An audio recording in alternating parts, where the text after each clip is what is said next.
the US government needs to carry out a top-secret, high-risk mission in a South American country called Corto Maltese. Corto Maltese is a country that recently suffered a military coup and became an extremely cruel dictatorship. In addition to the obvious problems this entails, in this country there is a scientific research base called Jotunheim. In the laboratories of this place there is an alien creature that the old government was studying to try to use as a weapon, but as the country was taken over by General Luna, an anti-American military, the United States desperately needs to take all research out of the enemy's hand. To complete the mission, Amanda, who is the director of the prison for supervillains and the mastermind behind the mission, recruits some of the prisoners to form the S Squad and infiltrate the country, where they must find a geneticist known as the Thinker, and use it as a gateway to Jotunheim, thus finally being able to completely destroy the labs. After a long flight, Group 1 led by Colonel Flagg and Harley Quinn finally arrive at the beach where they must start the infiltration, but as soon as they take the position, we discover that one of those crazy people sold his own team to stay alive. As the man approaches the army to get out of the crossfire and go to the president to collect his bounty, an enemy sniper shoots the traitor right in the head, making a hole in his face. As they are at a clear numerical and strategic disadvantage, Colonel Flagg asks for permission to retreat, but Amanda refuses the request and orders them to advance. With no options, the group advances against the enemy army, initiating combat. Although they are all metahumans and manage to inflict heavy damage on the enemy army, one by one the group members are defeated. Seeing his comrades being slaughtered, a supervillain named Savon freaks out and starts swimming towards the ocean trying to escape, but as a way to prevent others from having the same attitude, Amanda simply blows the man's head off. It turns out that an explosive was implanted in the back of each of their heads to prevent disobedience, and Amanda used it to make the Savon's brain explode. On another part of the coast, Group 2, led by Robert Dubois, a supervillain known as Bloodsport, manages to reach the beach and enter the country unnoticed, as all the military are busy dealing with the other group, which due to the gigantic numerical disadvantage, are easily massacred. With the only survivors being Harley Quinn, who was taken prisoner by the military, and Colonel Flagg, who tried to escape through the woods, but was found by a group of rebels in the middle of the jungle. After all these events, the current S Squad is formed by the sharpshooters Bloodsport and Peacemaker, the King Shark Nanawe, the Ratcatcher Cleo and a weirdo called the Polka Dot. As it is extremely dark in the middle of the rainforest, the squad decides to camp until dawn so they can continue with the mission in daylight, but as soon as the sun rises, Amanda informs them that she has found Colonel Flagg's location and orders them to temporarily change the mission focus to go rescue him. As soon as they arrive in captivity, the squad goes into action and manages to eliminate all the enemies with extreme ease, but they made a big mistake in this mission. It turns out that this place was not a captivity, but the camp of the rebels who were negotiating an alliance with Colonel Flagg against the current dictator. Even furious at having eliminated some members of her guerrilla, Saul, the leader of the rebels, decides to go ahead with the alliance and help them defeat the enemy army. In the middle of the forest, Harley Quinn, who until then was a simple prisoner, is invited by the president to go to his house for a conversation. General Luna asks for her hand in marriage, and as she doesn't have the best of mental sanity, the woman accepts. However, seeing the man threatening to eliminate even the rebels' families, Harlequin rebels at the idea of hurting children and shoots the president right in the chest, who lies in a blood puddle in agony until finally losing his life. With the death of President Luna, who takes over his post as General Suarez, an even crueler dictator.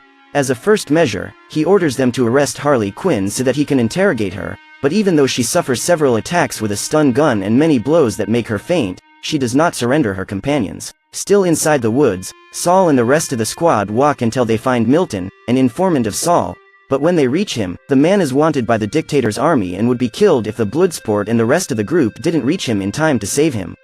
As soon as they save the man, the group discovers that the Thinker usually goes to a nightclub, so they go undercover to blend in with the local people and capture him, but as soon as they enter the city they completely loses the communication with Amanda. Upon arriving at the nightclub, the group waits until the target arrives, which doesn't take long to happen. Seeing the Thinker sitting at the bar, Bloodsport slowly goes and approaches him, threatening to kill him if he doesn't cooperate. With the target surrendered, the group begins to take him out, but when they are close to the exit, the military arrives at the scene looking for any American. Knowing that they will be cornered if they try to escape, Bloodsport asks Cleo and the Polka Dot to go out with the Thinker through the back while he, the Peacemaker and the Colonel distract the military, but the method they use to distract the enemy is to literally surrender. Inside the military convoy that is taking them to the prison, one of the soldiers tells about Harley Quinn being brutally interrogated by the general. After receiving the information they wanted, the trio were finally able to break free. With everyone free, the Peacemaker steals a shotgun from the body of one of the soldiers and fires it into the front seat, hitting the pilot in the head. With no one to control the vehicle, the Peacemaker tries to put his arm through the hole and hold the steering wheel to avoid a truck that is coming towards them, but he can't turn the car in time and they end up leaving the road, flipping several times. Luckily, everyone manages to get out of the car unharmed and are ready to proceed with the Jotunheim operation, but knowing that Harley Quinn is still alive, Colonel Flagg decides to divert the focus of the main mission once again and go to the rescue of the last member of the team. Unable to continue his interrogation session with the unconscious Harley Quinn, General Suarez asks his henchman to warn him when she regains consciousness and starts to leave the building, but as soon as he leaves the room, we discover that the supervillain was actually just faking fainting. She catches him from behind and breaks his neck. Harley Quinn then takes the key that was in the criminal's belt and manages to free herself. Totally free, she takes the soldiers' weapons and begins to clean the place, eliminating everyone she comes across, leaving a veritable sea of bodies and blood around her. Once outside, she finds her group trying to break into the building, thwarting the plan they devised to rescue her.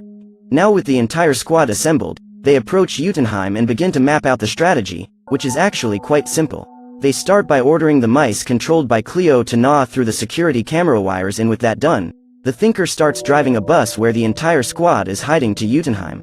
Once they pass the first military blockade, the S squad finally springs into action, taking out all the security guards. With no more obstacles, the team finally enters the scene. Once inside, they separate into two groups, one led by Bloodsport, who is responsible for arming the bombs around the building, while the second, led by the Colonel, goes to the basement of the facility to find the files of the operation, but as soon as they arrive in the lab, they come across hundreds of people in cages, with starfish stuck in their faces. This is the Starfish Project. Well, but what does this project consist of? 30 years ago, some American astronauts found and captured an alien being shaped like a starfish and named it Starro. Seeing the creature's warlike potential, the United States decided to conduct experiments with the extraterrestrial, but as it would be a great scandal if they discovered such an experiment being carried out in the country, the Americans made an agreement with the former government of Corto Maltese to conduct the experiments at Jotunheim. And now, thanks to the military coup, they want to end all records of the experiments, both to avoid controversy and to prevent a weapon like this from falling into the hands of the new dictators. And why exactly is the US government interested in Starro's powers? Basically because this creature manages to replicate itself like little starfish and stick to the faces of its victims. When this happens, in addition to feeding on the host's proteins causing their death, the extraterrestrial copies also take full control of their victims' bodies, turning them into zombies and consequently an extension of Starro's mind. Realizing that he and his team were used as puppets, Colonel Flagg goes to the server and takes the hard drive with all the records of the case with the intention of showing it to the press and revealing everything to the global media. But the Peacemaker doesn't think that this is a good idea and tries to stop it. According to him, if the experiments are made public, a global revolt against the United States will happen, which could end up triggering a new world war. To prevent this, the Peacemaker thinks the best option is to destroy Jotunheim along with all the files, erasing all traces of this utterly bizarre research project in order to keep the peace. The atmosphere starts to get tense, but at that moment the Bloodsports group detonates the bombs, which causes an impact that crushes everyone in the laboratory. Thanks to the destruction of the place, Starro finally breaks free and uses his tentacles to dismember the Thinker and throw him against a glass wall.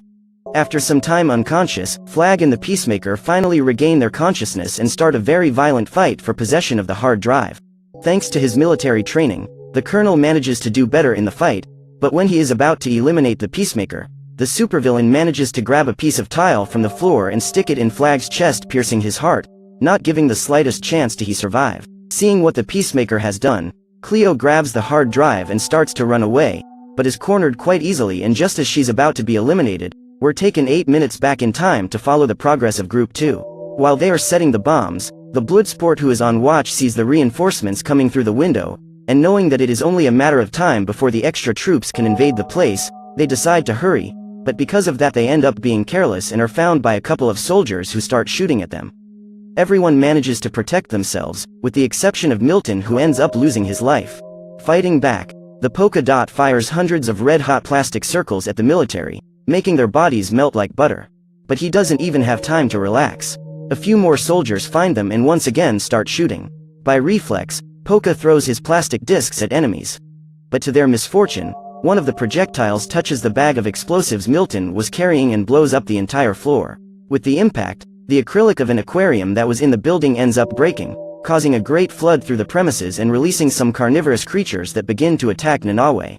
To make matters worse, the explosion ended up activating the devices on the lower floors, damaging the entire structure of the facility. When the building starts to tilt, the current ends up throwing the king shark out, causing him to fall from a height of at least 40 meters. Upon seeing the humanoid creature on the ground, the military starts shooting at it, but the projectiles do not cause significant damage. As soon as the men start loading their weapons, Nanaue stands up, and furiously runs towards one of the soldiers and rips his head off with a single bite. At that moment, the building, which is already badly damaged, finally starts to collapse, forcing all the military to retreat. Trying to save themselves, the trio of supervillains try to jump to another part of the building a little more stable, but Bloodsport ends up falling into a fragile part that begins to collapse, which makes him stop right on the floor of the laboratory, where Cleo and the Peacemaker are. After a few seconds of facing each other, the two shooters fire at each other and we can clearly see the two projectiles advancing towards each other. And when they collide, the squad leader's ammunition shatters the other projectile and hits the Peacemaker's neck, causing him to bleed to death. With things a little calmer, Cleo explains the entire hard drive situation to Bloodsport while the rest of the squad joins them, but the lull is short-lived.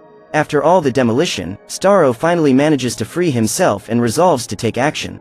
Upon seeing the colossal creature, the military starts shooting at the kaiju, but Starro unleashes his mini replicas to possess the soldiers' bodies, taking them out of circulation and turning them into his zombies. As they watch the creature advancing with its army towards the city, the radio communication finally works again. Apparently what was blocking the signal was in Utenheim. Knowing the destruction that Starro is capable of causing, Bloodsport asks Amanda what they should do, but the woman considers the mission completed and orders them to return to the United States. But knowing that millions of civilians would lose their lives if they do nothing, the squad simply refuses to follow the order and advances towards the creature. Amanda then threatens to set the explosives at the base of the squad members' skulls, but just as she is about to press the button, one of the employees hits the woman in the head, causing her to pass out. Without Amanda trying to stop them, the S-Squad rushes towards the creature, ready to strike hard. Bloodsport then asks Harley Quinn to advance across the rooftops while Nanaue starts biting Starro to distract the creature. Taking advantage of the moment, Polka shoots his spheres towards the giant star, melting one of the animal's limbs, but he gets distracted and starts celebrating too soon, and because of that he ends up being crushed by Starro. At that moment, the thousands of zombies begin to corner the Bloodsport. But realizing that Cleo will be hit by the creature, the man runs towards the girl and manages to push her away in time to avoid being hit by the alien monster. But that doesn't change the fact that they still haven't defeated Starro and his zombies. But when they are about to be caught by the alien's puppets, Cleo summons a veritable army of evil rats that begin to climb on the mutated starfish, gnawing everything they find on their way. Taking advantage of the gap, Harley Quinn jumps towards Starro and uses her spear to pierce the creature's eye, opening a hole that the rodents use to access the monster's interior and gnaw through the entire internal structure, devouring it from the inside out. With the damage caused by the rodents, the creature falls to the ground, already lifeless, which kills all the zombies at once. At the same time, Saul and his guerrillas invade the general's meeting room. She and her companions simply shoot them all, taking their country out of the hands of the dictators. Once Amanda regains consciousness, Bloodsport shows her that he has the hard drive and uses the files to pressure her to leave them alone. And knowing the trouble that information could cause the United States, the woman accepts the deal. With this, the hard drive files are kept secret, but all of them are finally free.